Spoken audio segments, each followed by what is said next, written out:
నమస్తేనా. నమస్తేనా. దిల్ రాజా గారు ఎంత పని చేశారు ఏందని తెలుగు రాష్ట్రాలు కళ్ళు ఎత్తేలాగా చూస్తున్నారు. ఏందంటావు ఈ కథ ఎందుకు కంచేది? అసలుకి మనోడే మనకి వెన్నుపోటు ఓడిస్తాడని చెప్పేసి అని అంటారు కదా. బాహుబలిలో ప్రభాస్ కి కట్టప్ప ఓడిచినట్టు ఈ దిల్ రాజు మన టీఎఫ్ఐ మీద పడి దండయాత్ర చేస్తుందని చెప్పేసి అనుకోవాలి. అదే రాక రాక రవితేజకు ఒక ఇండస్ట్రీ హిట్ వచ్చింది. అప్పుడెప్పుడో మేము బల్గం సినిమాలో ఏమంటారు బ్లాక్ లో టికెట్లు కొన్నాము. మళ్ళీ ఇప్పుడు అదే రేంజ్ లో మళ్ళా టికెట్లు కొనుక్కొని మేము పోతున్నాం అని ఎట్లా అంటే, మనోడు సినిమా థియేటర్లో సినిమాస్ ఆపేసేసి ఎక్కడో వచ్చిన యశ్ సినిమా వేసేసి దాంట్లో కూడా 500-600 సినిమా టికెట్ రేంజ్ పెడితే నీకు అంత దమ్ముంటే ఒక ప్రభాస్ది పెట్టు, ఒక అల్లు అర్జున్ది పెట్టు, ఒక ఎన్టీఆర్ది పెట్టు, ఓ రామ్ చరణ్ది పెట్టు, ఒక చిరంజీవిది పెట్టు, మనోళ్ళది పెట్టు.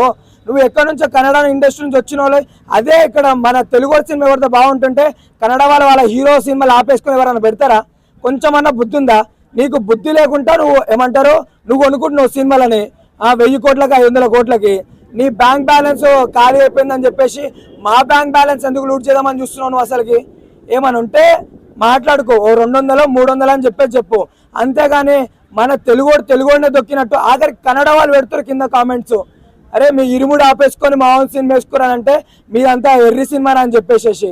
కనీసం ఆడ దేవుడి సినిమా, అది ఒక డివోషనల్ సినిమా, కనీసం ఏమంటారు ఆపేయడానికన్నా కొంచెం సిగ్గానే ఉండాలి కదా. నాకు తెలిసి నిజంగా అయ్యప్ప స్వామి ఉంది కాబట్టి ఈరోజు టాక్సిక్ సినిమా అనేది అట్టా ఫ్లాప్ అయిపోయింది. అర్థమవుతుందా? స్వామి ఉంది కాబట్టి ఈరోజు మళ్ళీ రవితేజ అన్న సినిమాలు మళ్ళీ కలెక్షన్ల బుకింగ్ మళ్ళీ అట్లనే నడుస్తున్నాయి. దిల్ రాజు గారు మీరు టీఎఫ్ఐకి ఏం చేయకపోయినా సరే మాకేం పర్లేదు, కాకపోతే ఉన్న టీఎఫ్ఐని మొత్తం తొక్కేయకండి. అర్థమవుతుందా? ఆడ ఉన్నది ఇండస్ట్రీలో 4-5-6 పెద్ద హీరోలు, వాళ్ళు ఎప్పుడు ఇట్టు కొడతారో అని చెప్పేసి వాళ్ళు పాన్ ఇండియా మూవీలు తీస్తే 2 సంవత్సరాలు 3 సంవత్సరాలు అవుతుంది. ఇట్లా రవితేజ అన్న సినిమా ఒకటి హిట్ అయింది అంటే చిన్న సినిమాలు కూడా హిట్ అవుతుంటే వాళ్ళ సినిమాలు తీసుకొని మీరు 1000 కోట్లు పెట్టుకున్నందుకు మీకు 2000 కోట్లు కావాలంటే మీరు డబ్బుల గురించే చూస్తారు. కాకపోతే ఇక్కడ మన ప్రేక్షకులు అనేది సినిమా పైన ఒక అభిమానం ఉంటుంది, హీరోల పైన ఒక అభిమానం ఉంటుంది. అభిమానం తొక్కేకండి. అర్థమవుతుందా?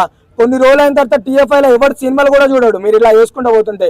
అయ్యప్ప స్వామి పాపం మీకు దాకిందని చెప్పేసి పర్సనల్గా నాకే కాదు ఉన్న తెలుగు రాష్ట్రాల్లో ఉన్న కొన్ని కోట్లాది మందికి తెలుసు కాబట్టే ఈరోజు మిమ్మల్ని ఎవరి దగ్గర నువ్వే పోయి ఒక బుక్ వేస్తావు, ఒక సాల్వా కప్పుతావు, మంచిగా ఇండస్ట్రీ ఇట్టు కొట్టిందని చెప్పేసి నువ్వే అంటావు.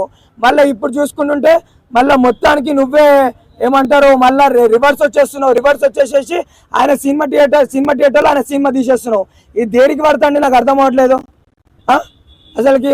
అసలు మీరే పెద్ద దిక్కు అని చెప్పేసి టీఎఫ్ఐ బతుకుతుంది మీరు ప్రొడ్యూసర్లా ఉండి. మరి మీరే ఇలా చేస్తుంటే మేము ఎవరు చెప్పుకోవాలి?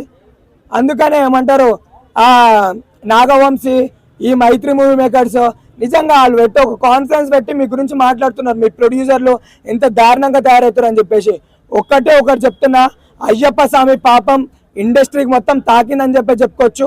అందుకే యశ్ సినిమా ఫ్లాప్ అయింది. మళ్ళీ ఇరుముడి ఆపుదామని చూసారు కదా, అదే ఇరుముడి ఒక బాక్స్ ఆఫీస్ కాడికి వచ్చేసి ఒక కలెక్షన్ చేసి ఎట్లుంటుందో మీకు చూపిస్తాడు. అయ్యప్ప స్వామి విలువ ఏందో ఈరోజు మీకు కనిపిస్తుంది. ఈరోజు మీకు ఇంత లాస్ వచ్చిందో కూడా మీ బాధతో మీరు చూస్తారు. మళ్ళీ ఏదన్నా మీకు కలెక్షన్ కింగ్ కావాలంటే మళ్ళీ ఏదో భక్తి ఉన్న సినిమా తీస్తేనే మీకు వస్తుంది, లేకపోతే మొత్తం వేస్ట్. అసలుకి ఇట్లాంటి ప్రొడ్యూసర్లు కూడా మా టీఎఫ్ఐకి అవసరం లేదు. చాలా వరస్ట్ అనిపిస్తుంది. ఇక్కడ ఉన్న కన్నడ వాళ్ళు పెడుతుర్రు కామెంట్లు, అరే మీ తెలుగు సినిమాలు మీరే లేపుకొని పోతలేరు, రవితేజ ఇండస్ట్రీ ఇట్టు కొట్టిండు అని చెప్పేసి అని అంటారు కదరా. మరి ఎందుకు యశ్ సినిమా వేసుకోర్రు? మీ తెలుగులో ఏమో చేతగానో అని చెప్పేసి అని అంటారు. ఇది కరెక్టేనా? అసలుకి ఏమి వీళ్ళని చూస్తుంటే నిజంగా నవ్వాలో ఏడవాలో కూడా తెలుస్తలేదన్న.